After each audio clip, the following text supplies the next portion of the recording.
Laissez-moi vous dire trois façons de faire des choix supérieurs.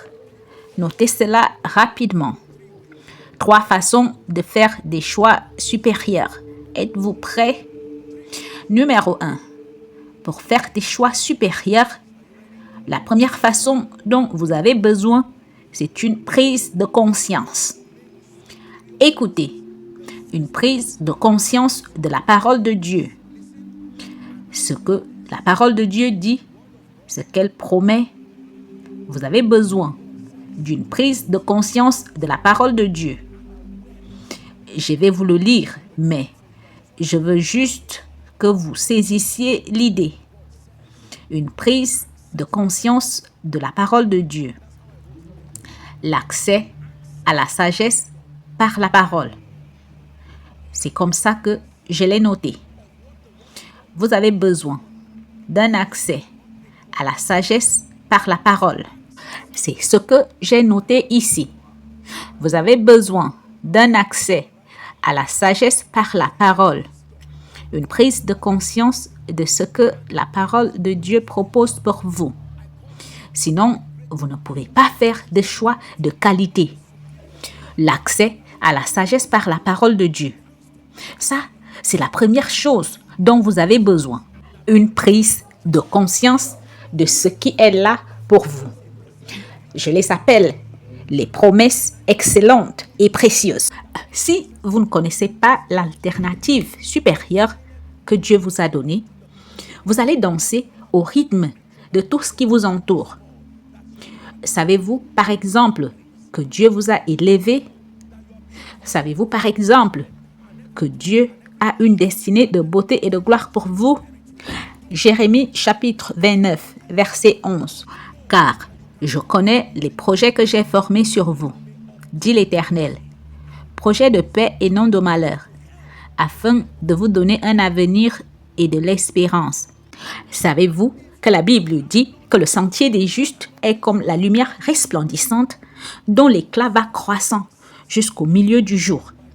Proverbe chapitre 4, verset 18. Savez-vous que selon l'Écriture, ton commencement aura été petit, mais ta fin sera très grande. Job chapitre 8, verset 7.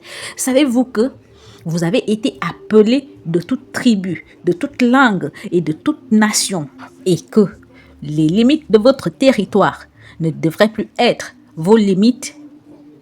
Savez-vous que vous pouvez vous approcher avec assurance du trône de la grâce afin d'obtenir miséricorde et de trouver grâce pour être secouru dans vos besoins?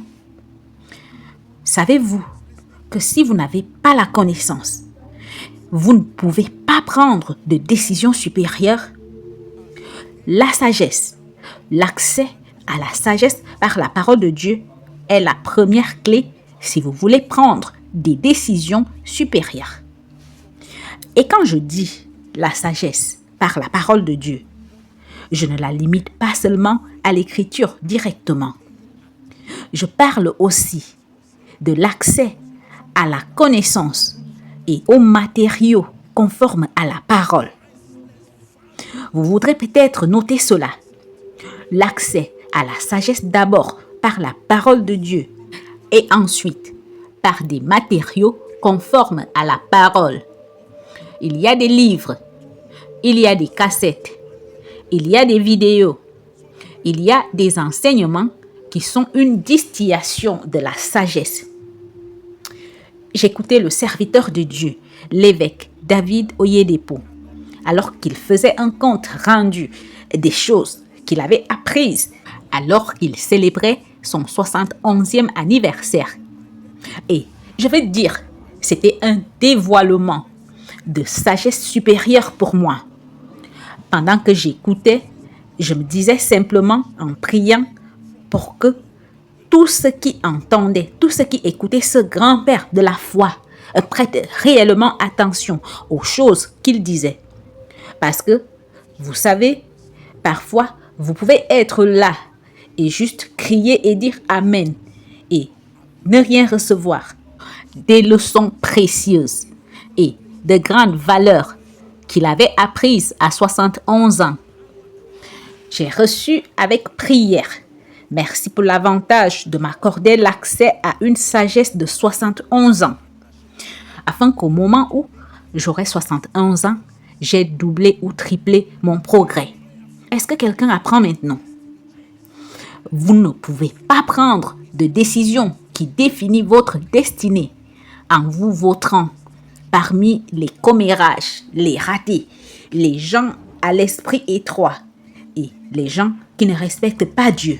Ils ne respectent pas le succès, ils ne respectent pas les gens qui réussissent, ils minimisent les sacrifices.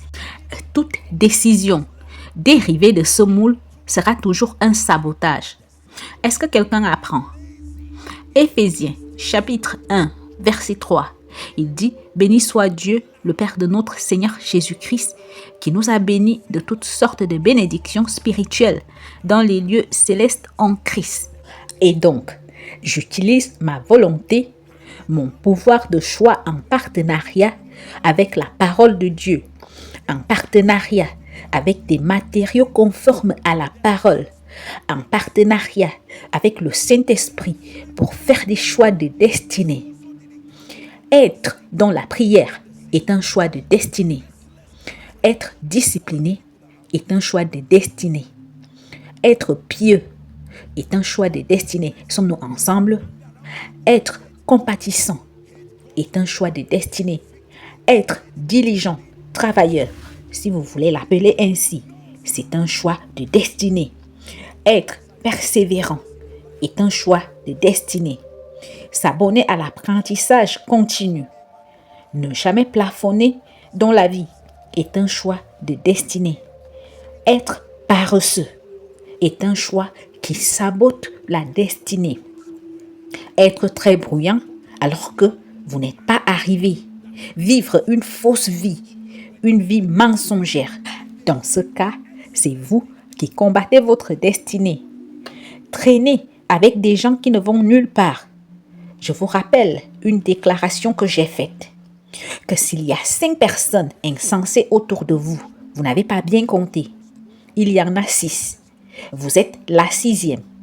S'il y a 5 personnes sages autour de vous, vous n'avez pas bien compté non plus. Il y en a 6. Vous êtes la 6e. Vous serez la moyenne des gens qui vous entourent. C'est vrai. Vous voulez la grandeur et vous traînez avec des gens qui haïssent Dieu, qui haïssent le peuple de Dieu, haïssent la victoire, haïssent la discipline, haïssent la connaissance, haïssent la diligence. Non, monsieur, vous n'allez nulle part. Je n'ai pas besoin de prophétiser. Vous n'avez besoin d'aucune malédiction dans votre vie.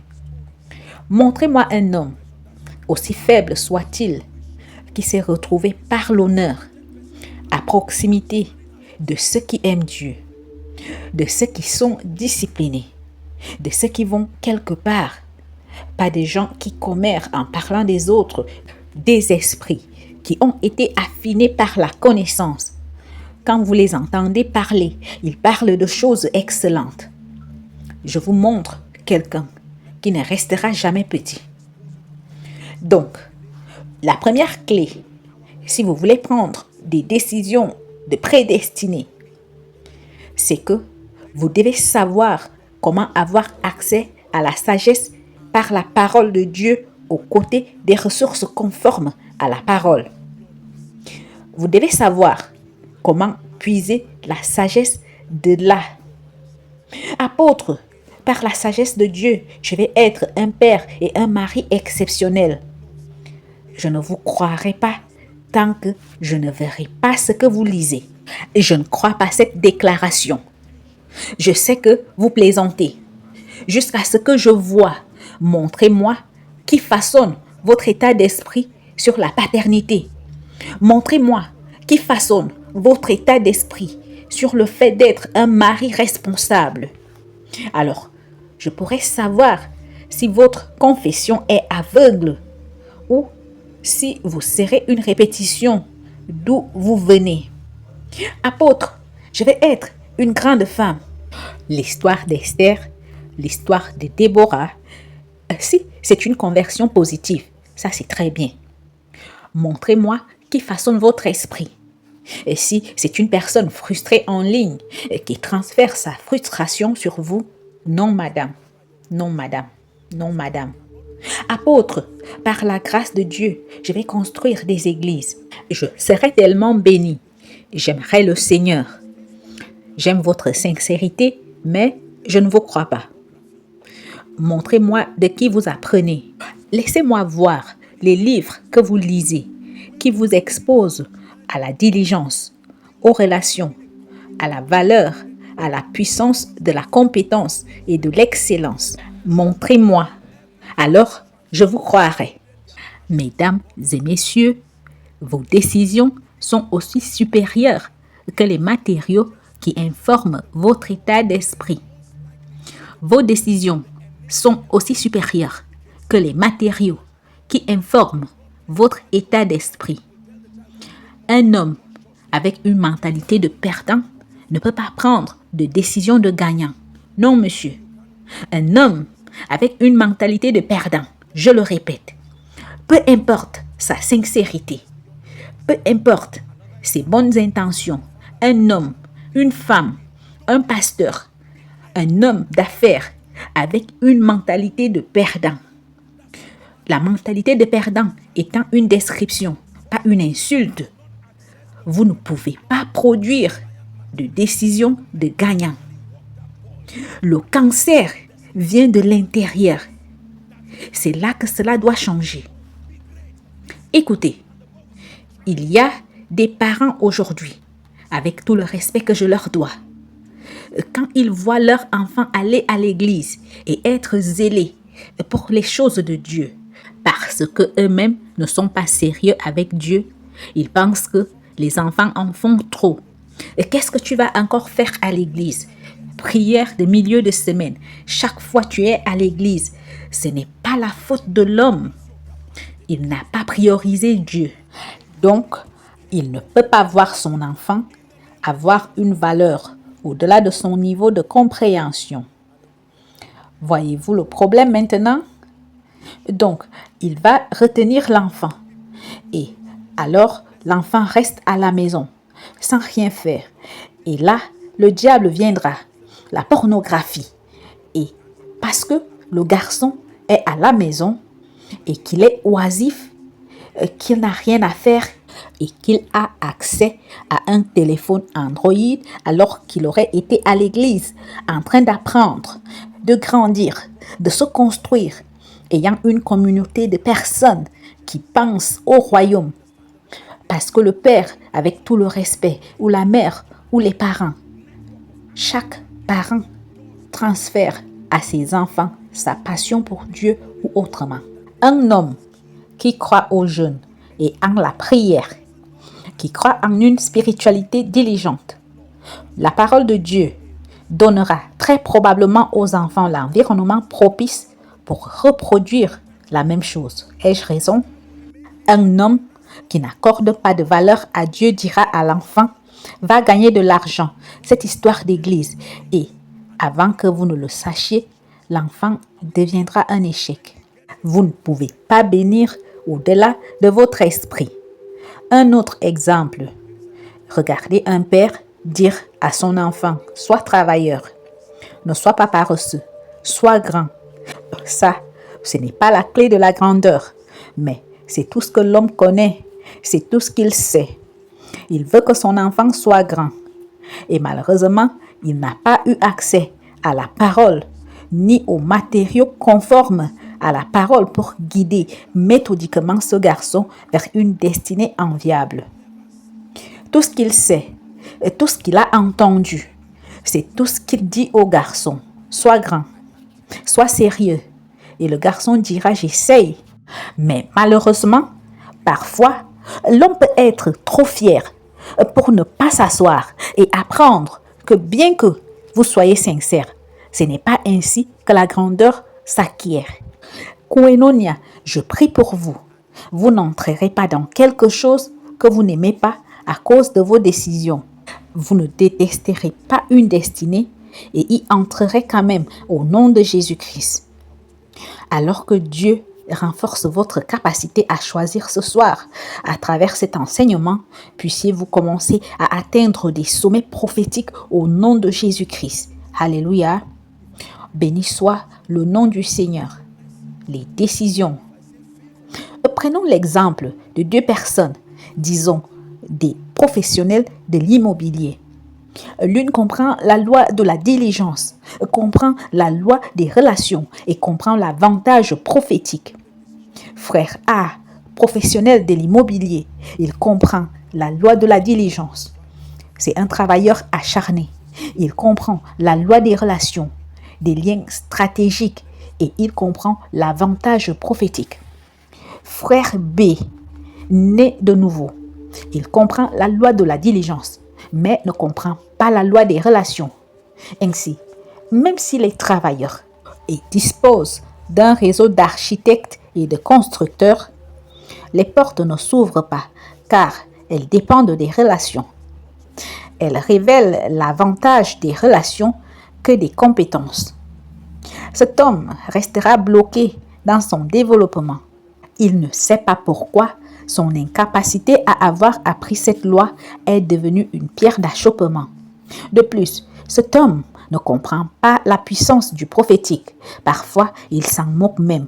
Cet homme restera là où il est, alors qu'une personne qui est parfois même moins compétente que lui gravit les échelons parce qu'elle a ajouté d'autres éléments et qu'elle prend des décisions judicieuses. Sommes-nous ensemble maintenant? Mesdames et messieurs, écoutez-moi. Si vous ne comprenez pas les mystères du royaume, vous ne pourrez pas prendre des décisions de prédestinée. La connaissance. Je pense à ma vie et je pense à ce ministère et je pense avec tout le respect que je vous dois aux choses qui se passent en coulisses que vous ne verrez peut-être jamais, que vous ne connaîtrez peut-être jamais, mais qui, avec tout le respect que je vous dois, sont responsables des résultats que vous voyez et que vous admirez. Je puis vous dire une chose avec certitude. La maîtrise. Rien n'arrive par erreur. Je puis vous dire une chose avec certitude. La maîtrise. Rien n'arrive par erreur. Avez-vous entendu ce que j'ai dit? Ne célébrez pas seulement les victoires. Laissez qu'elles vous provoquent pour savoir comment elles sont produites. Quelqu'un m'a posé une question et il célébrait simplement ce que Dieu a fait en nous donnant le lieu qu'il nous a donné. Et il a demandé, « Apôtre, comment avez-vous fait ?» Je lui ai dit, « Je ne peux pas vous répondre parce que ce n'est pas qu'une phrase, c'est un parcours. Si je dis c'est Dieu, ce n'est pas un mensonge. Si je dis la diligence, ce n'est pas un mensonge. Si je dis les relations, ce n'est pas un mensonge. Si je dis la miséricorde, ce n'est pas un mensonge. Si je dis la faveur, ce n'est pas un mensonge. Lequel dois-je omettre maintenant en vous donnant la réponse? Koinonia, rien ne changera jusqu'à ce que vous changiez vos décisions. La décision de quitter les mauvais amis sans les insulter et de redéfinir une nouvelle compagnie dont les valeurs reflètent là où vous allez. C'est une décision supérieure. C'est votre engagement. Permettez-moi de parler à un père. La décision de profiter de votre foyer et d'être le sacrificateur sur votre foyer en prenant soin de votre femme, en prenant soin de vos enfants comme Dieu le recommande, est une décision de prédestinée. La décision d'arrêter de vivre avec insouciance, de voyager et de laisser votre femme et vos enfants et de dire que cela n'a pas d'importance. Et parfois, beaucoup de chrétiens sont impliqués dans cela. Permettez-moi de parler aux femmes aussi. Madame, vous ne pouvez pas laisser votre mari, vous ne faites pas la cuisine, vos enfants, sans vous en occuper. Laissez-moi vous dire ce que je crois. De tout ce qui détruit votre relation avec Jésus, qui détruit votre famille, détruit votre santé, ne vaut pas votre temps. Avez-vous entendu ce que j'ai dit?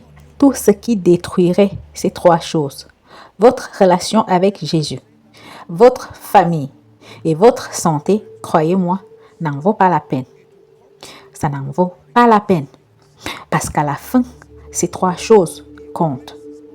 Si vous n'êtes pas en bonne santé, vous allez mourir. Si votre famille se disperse en morceaux, vous verrez à quel point ce sera déprimant pour vous. Ce sont eux qui resteront avec vous quand tout s'effondrera. Et puis finalement, votre relation avec Jésus. Donc, numéro 1, vous devez avoir accès à la sagesse.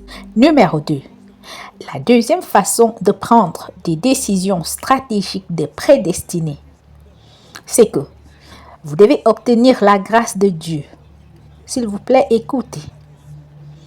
Quand vous savez quoi faire, il y a une grâce pour le faire. On appelle cela la grâce de faire. Il y a beaucoup de gens qui savent quoi faire. Ils connaissent les choix à faire, mais la capacité de pouvoir le faire n'est pas là. Vous obtenez la grâce de Dieu pour maintenant réellement prendre les décisions.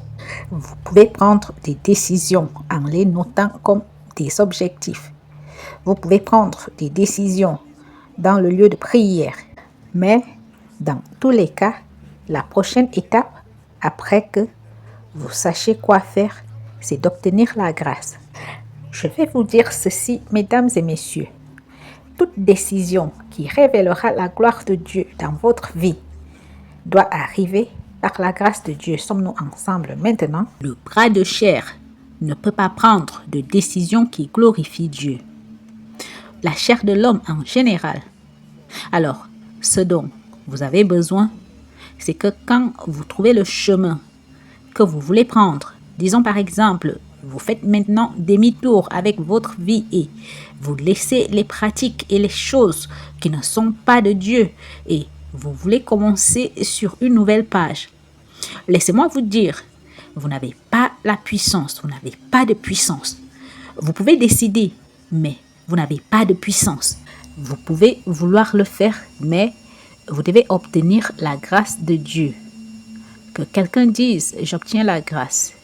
Dites-le encore, j'obtiens la grâce. Combien d'entre vous savent que même un voleur à main armée sait que le chemin le plus supérieur vers la vie passe par la dignité et la diligence? Ai-je raison? Pourquoi ne changerait-il pas? Parce qu'il faut plus que le plaisir. La volonté de le faire est là. Mais vous avez besoin de capacité. Je prie sincèrement pour quelqu'un.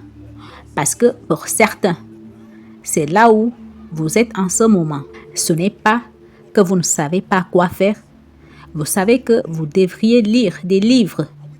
Vous savez que vous devriez être sérieux. Vous savez que vous devriez vous lever le matin et prier. Vous savez que vous devriez jeûner, mais la puissance de le faire. Certains d'entre vous savent que vous devriez quitter certaines associations pour de bon. Mais la puissance, au nom de Jésus, à tous ceux qui cherchent cette capacitation, la grâce de le faire. Du fond de mon cœur, je prie pour vous et pour notre famille en ligne, que la grâce de faire repose sur vous maintenant. Que la grâce de faire repose sur vous maintenant. Que la grâce de réellement choisir repose sur vous maintenant. Paul a dit, par la grâce de Dieu, je suis ce que je suis. Puis il dit, et sa grâce envers moi n'a pas été vaine. Loin de là, il continue, j'ai travaillé plus que tous, non pas moi, toutefois, mais la grâce de Dieu qui est avec moi. 1 Corinthiens chapitre 15, verset 10. Alors, ne faites pas l'erreur de simplement chanter